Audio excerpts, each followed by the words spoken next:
Assalamualaikum warahmatullahi wabarakatuh. Selamat siang, Bapak Dahyar. Kami dari kelompok 2 akan mempresentasikan mengenai analisis BPR pada Amazon, yaitu pada regionalisasi dan skalabilitas. Next.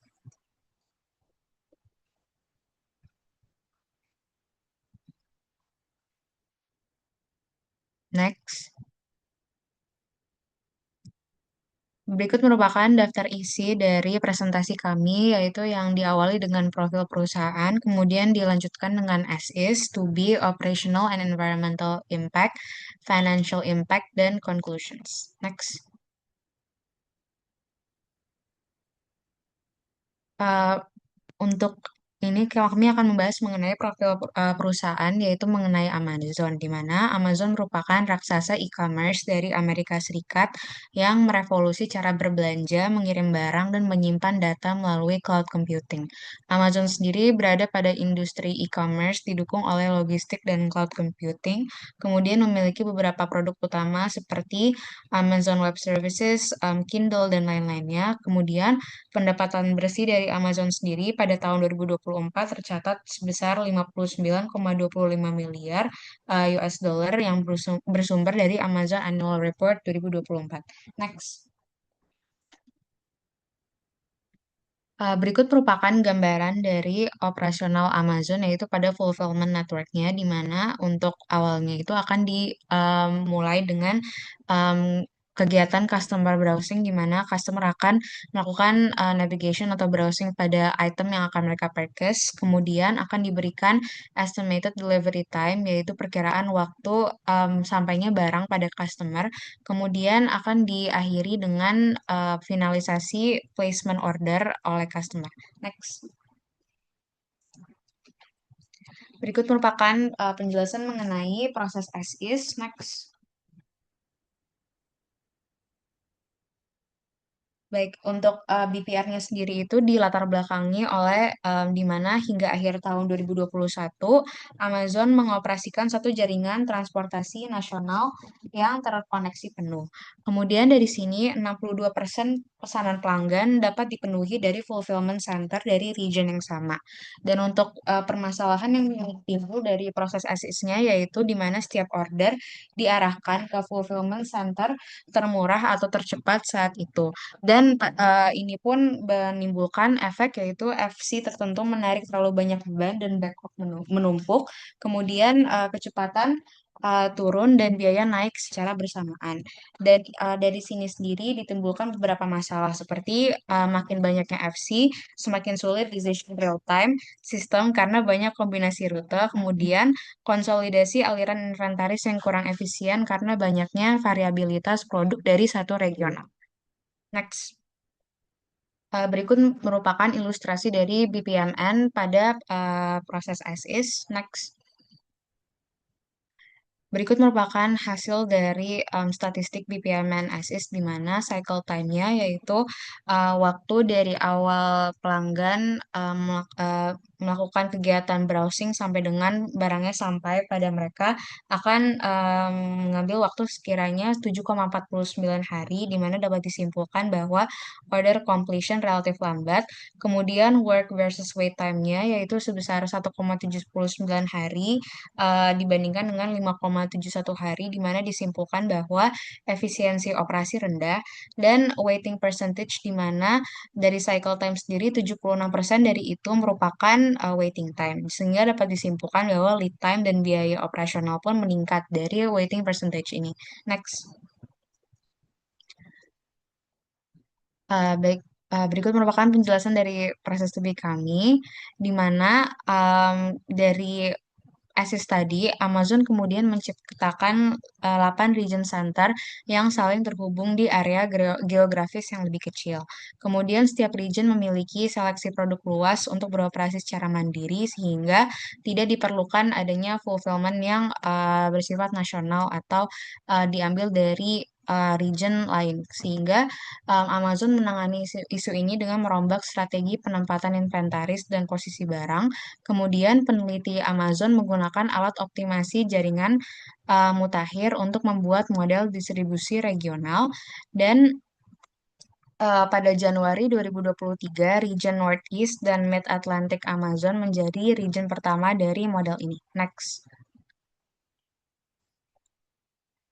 Dan selain itu sendiri, Amazon juga memiliki beberapa teknologi pendukung untuk mendukung proses to be ini, di mana untuk memodelkan dan mensimulasikan berbagai cara pesanan pelanggan dapat mengalir melalui sistem yang diregionalisasi. Peneliti dari Amazon menggunakan beberapa teknologi pendukung seperti Atrops untuk menentukan rute optimal, AI forecasting model yang berkontribusi pada peningkatan 10% dalam perkiraan nasional dan 20% dalam regional. Wellspring yang memetakan jutaan alamat apartemen dan menentukan lokasi parkir yang nyaman dan lebih dari 1 juta robot yang digunakan oleh Amazon di seluruh jaringannya. Next. Berikut merupakan gambaran dari model to be kami sehingga dapat dilihat bahwa terdapat regional fulfillment dan local fulfillment. Next. Dan berikut merupakan ilustrasi dari BPMN kami. Next. Dan berikut merupakan hasil dari BPMN-nya, di mana untuk cycle time-nya sendiri menurun dari cycle time yang terdapat pada ASIS tadi, yaitu menjadi 6,83 hari, sehingga terdapat efisiensi sebesar 8,8%. Kemudian work versus wait time, yaitu sebesar 1,63 hari dibandingkan dengan 5,2 hari, sehingga dapat disimpulkan bahwa waiting time berkurang. Kemudian juga terdapat penurunan waiting time sehingga menjadi 5,2 hari dan dapat disimpulkan bahwa responsivitas pun juga meningkat.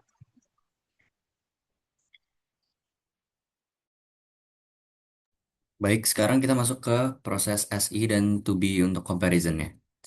Di mana untuk yang pertama terdapat gambaran di mana sebelum bisnis proses reengineering, Amazon itu memiliki satu jaringan fulfillment nasional yang terpusat yang memperpanjang waktu pengiriman. Dan hanya 62% pesanan pelanggan yang dapat dipenuhi dari fulfillment center dalam region yang sama. Namun setelah bisnis proses reengineering yang dilakukan oleh Amazon, mereka menciptakan 8 region center yang saling terhubung di area geografis yang lebih kecil, dan juga setiap region memiliki seleksi produk luas untuk beroperasi secara mandiri dan bentuk modelnya bisa terlihat pada gambar. Dan berikut adalah comparison dari elemen proses, waktu biaya, dan juga output dari as is dan to be-nya. Di mana untuk proses sendiri, satu jaringan nasional terpusat, dan to be-nya adalah 8 region mandiri yang terhubung. Untuk waktunya, pengiriman lebih lama, dan juga backlog yang tinggi akibat barang-barang yang menumpuk dalam satu inventory gitu.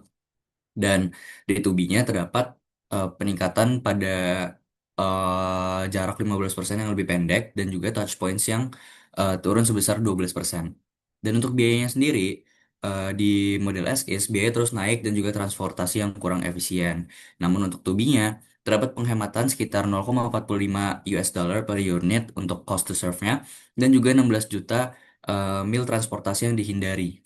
Lalu untuk output sendiri, terdapat 62% fulfillment dalam region di model as is dan juga 76% fulfillment region dalam model to be-nya, ditambah dengan terdapat 9 miliar items yang di delivery oleh Amazon pada same atau next day delivery.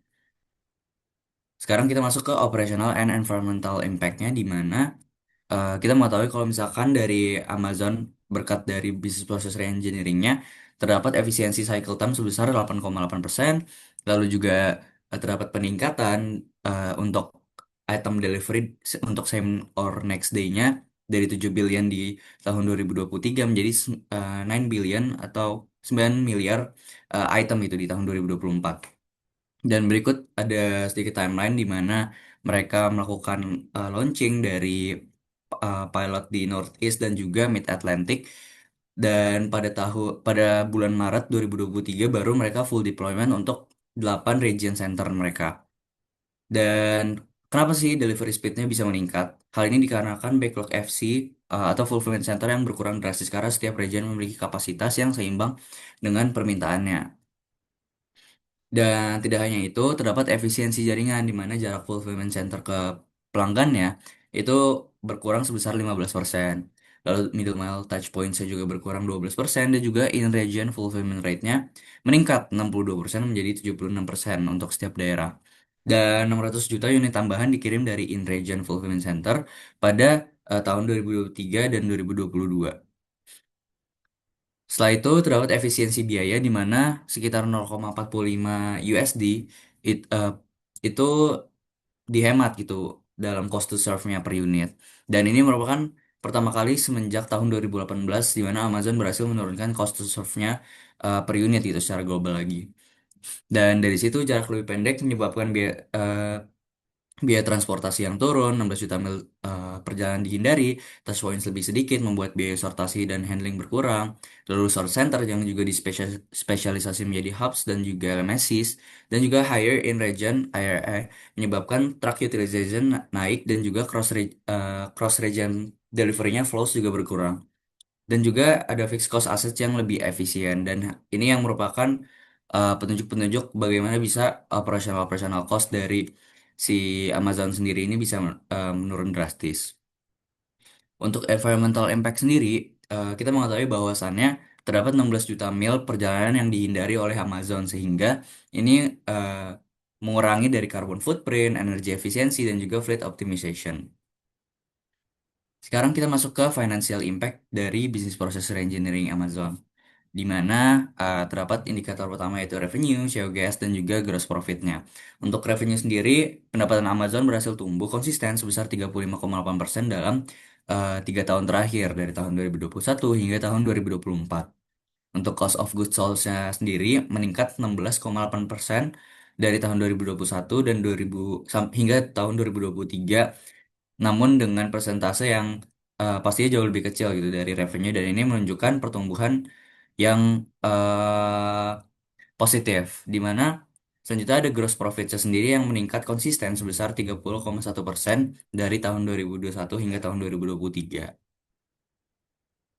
Lalu ada operating expense dan income-nya, di mana eh, OPEX sendiri melonjak stabil sebesar 62,2% pada tahun 2021 hingga tahun 2024. Namun di tahun 2022 dan 2023 itu cenderung stagnan pertumbuhannya sebesar 7 USD. Dan operating income-nya sendiri itu pulih drastis gitu dari tahun 2022 yang mereka cukup menurun lah dari tahun sebelumnya di tahun 2021, di mana pulih drastisnya kembali di 465% yang memberikan dampak profitabilitas operasional yang signifikan.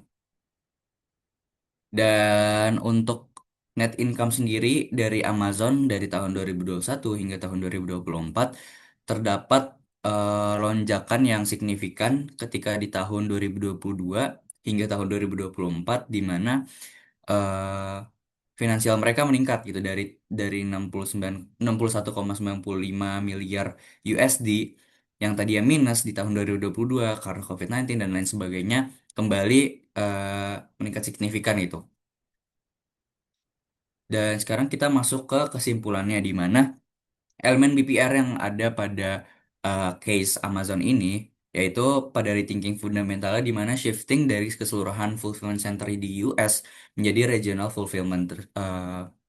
Lalu untuk radical redesign atau re-engineering yang dilakukan oleh Amazon ini, itu ada pada topologi baru, di mana implementasi si regional fulfillment balik lagi, dan juga implementasi teknologi ke seluruh fulfillment center di US. Lalu ada logika CR dan juga SKU-nya. Lalu proses orientation yang dilakukan adalah perubahan dari hulu ke hilir proses fulfillment demand di US, dan dramatic improvement yang bisa dilihat adalah perubahan signifikan pada delivery time dan juga cost. Dan berikut ada manfaat dan efektivitas perubahan yang terjadi, di mana delivery speed itu menurun sebesar 8,8%, cost to serve juga menurun sebesar 0,45 USD per unit, lalu fulfillment in region juga meningkat 14%, dan juga peningkatan pada delivery same atau next day itu sebesar 65% year on year. Dan rekomendasi untuk eh, Amazon sendiri ke depannya, di mana mereka bisa melakukan expanding micro fulfillment centers mereka, lalu integrasi dengan carbon aware routing ke OAM mereka, dan juga enhance CR into adaptive multi-objective optimization. Mungkin sekian dari kelompok kami. Mohon maaf bila ada kesalahan kata. Wassalamualaikum warahmatullahi wabarakatuh.